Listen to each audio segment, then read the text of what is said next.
ठाकरे बंधूंच्या जागावाटपाचा फॉर्म्युला ठरला असं सूत्रांकडून कळत आहे। 6 विधानसभा क्षेत्रातला फॉर्म्युला हा ठरला असल्याची बातमी आहे। दहिसरमधील 8 ते 10 वॉर्ड मनसेच्या वाट्याला जाणार असल्याचं देखील कळत आहे। वॉर्ड क्रमांक 1, 6 आणि 7 ठाकरेंच्या शिवसेनेकडे असेल अशी माहिती मिळते। अधिक माहिती घेऊया भाग्यश्री यांच्याकडून। भाग्यश्री, फॉर्म्युला ठरलाय, विशेषतः दहिसर मधल्या जागा वाटपासंदर्भात शिक्कामोर्तब होताना दिसतंय, काय बातमी आहे? नक्कीच आपण बघतोय की दोन्ही ठाकरे बंधू एकत्र येणार तेव्हापासूनच नेमकं वॉर्ड क्रमांक कुठले असणार,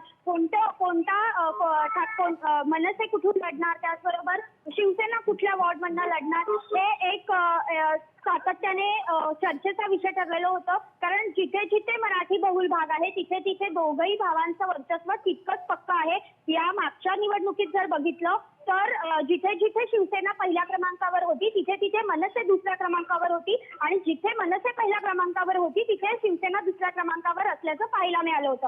आणि त्याच अनुषंगाने दोन्ही भाऊ नेमका कशा पद्धतीने जागा वाटप करतात ह्यावर देखील एक सातत्याने प्रश्न विचारला जात होता। त्यानुसार 6 विधानसभा क्षेत्रातला फॉर्म्युला सध्या मुंबईसाठी ठरलेला पाहायला मिळतोय। मागाठाणे ते दहिसर मधले जवळपास 9 ते 10 वॉर्ड जे आहेत ते मनसेकडून मागितले गेले होते आणि त्यानुसार 8 ते 10 वॉर्ड मनसेच्या वाटेला येण्याची शक्यता आहे। त्यामध्ये तेजस्विनी घोसाळकर यांचा भाजपचा प्रवेश जो झालेला आहे त्यामुळे मनसेला या जागा अधिक मिळू शकतात अशी एक माहिती आहे। कारण आता त्या एरियामध्ये ठाकरेंचं असं वर्चस्व राहिलेलं पाहायला मिळत नव्हतं, कारण तेजस्विनी घोसाळकर दहिसरमधनं लढणार होत्या। त्याचबरोबर माजी आमदार घोसाळकर यांचं देखील तिथे वर्चस्व पाहायला मिळत होतं। मात्र त्यांच्या भाजपच्या पक्षप्रवेशानंतर एकंदरीतच सगळ्याच गणित थोडी वेगळी झालेली पाहायला मिळाली आणि आता ते वॉर्ड मनसेकडे जाण्याची शक्यता आहे। भाग्यश्री किंवा वाईस वर्सा,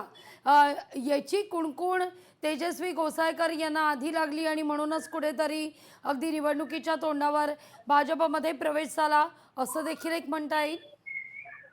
नक्कीच राघवी, असं देखील म्हणता येऊ शकतं। मात्र जेवढी माहिती मिळते अंतर्गत तेवढी अशी आहे की साधारण त्यांचा जो वॉर्ड होता तो फिक्स झालेला होता। त्यांना सांगण्यात देखील आलेलं होतं उद्धव ठाकरेंकडनं की तुम्हाला वॉर्ड या वॉर्डमधनं आता संधी मिळणार आहे, त्याचबरोबर इतर वॉर्ड देखील आपल्याकडेच आहेत अशा पद्धतीची माहिती देण्यात आली होती। त्यानुसार काम देखील सुरू करण्यात आलेलं होतं।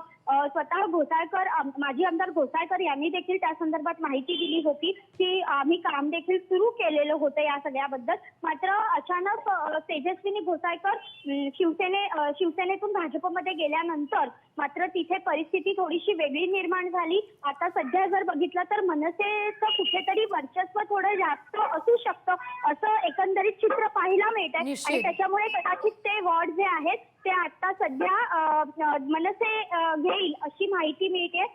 इतकंच नाही तर वॉर्ड क्रमांक 1, 6 आणि 7 जो आहे तो उद्धव ठाकरे यांच्या पारड्यात पडणार आहे। त्यामुळे आता ठाकरे बंधूंचा जागा वाटपाचा तिढा सुचला का असा एक प्रश्न आहे। मात्र अद्यापही निश्चित मुद्दा लक्षात येतोय भाग्यश्री। तुर्तास धन्यवाद तुम्ही दिलेल्या एकूण सविस्तर माहिती करता। लोकशाही मराठी ऐका, पहा, जागरूक रहा।